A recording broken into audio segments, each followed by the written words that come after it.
having us. Thank you for coming. Well, thank you so much. What a great group to be in front of. Well, I didn't plan to speak tonight, but as I was talking earlier tonight, I was talking with Griselda, I was talking with Vanessa, and what they were conveying was they want to live the American dream. Griselda moved here because she wanted to live the American dream.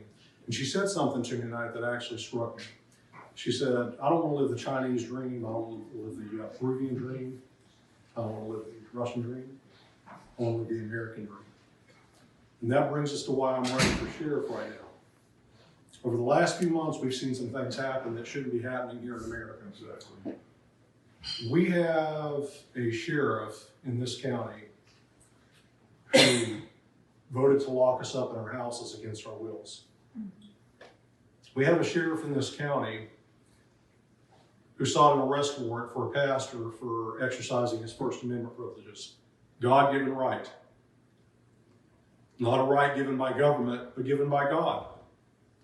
Correct? Sure. Yes. We had a sheriff who thought that he could override that God-given right. We had a sheriff who released prisoners or inmates from the Hillsborough County Jail. One of those individuals went on to commit murder the following day. Our sheriff didn't think it was appropriate to do background checks or didn't have the foresight to do background checks. In my opinion, that was gross negligence, and we are one citizen short here in Hillsborough County because of that reckless decision.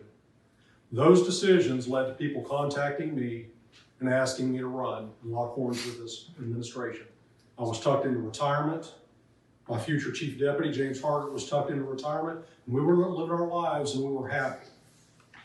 We could have kept living our lives very happily without getting involved.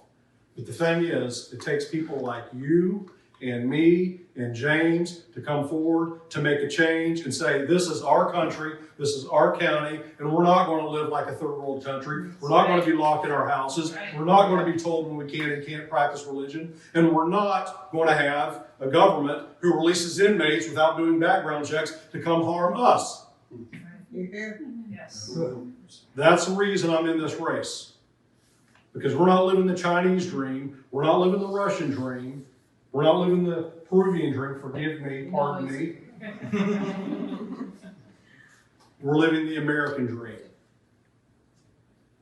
And it's a guarantee that when I'm your sheriff, Hillsborough County citizens will be able to live the American dream every single day without fear of their constitutional rights being taken away from them. And that's the reason why I'm running for Hillsborough County Sheriff. Thank you.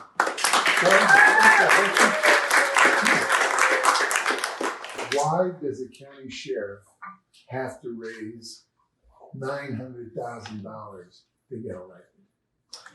I think that's a question that would probably be better answered by Sheriff Chad Cornister. But I was asked that same question earlier today. I had Tampa Tribune call me. They were talking about campaign.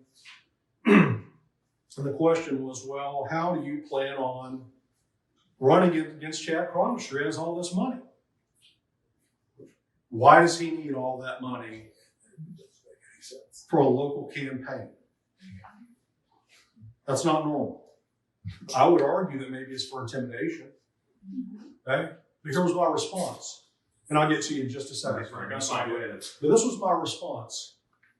We live in a democracy, not a monarchy.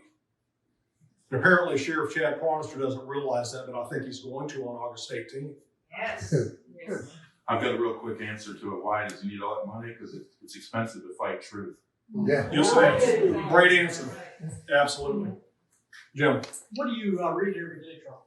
what do I read? Every day. Every single day, I read the Bible. I get up, I read the Bible every single day. I read Proverbs. The first of the month, I read first Proverbs. Second day of the month, I read second Proverbs. You'll find out there's 31 of them. One for every day of the month. Amen. Okay? And when you read that, you find out there's a lot of wisdom in those words. And it teaches you how to live, make the right decisions. And I would encourage all of you, I know that I'm in a room full of a bunch of Christians, but if you don't do that, I encourage you to do it because you're going to find a lot of wisdom in those words, and it literally takes 5 minutes to read each one. Coffee, Proverbs every day, and then whatever else I have time for. Any other questions?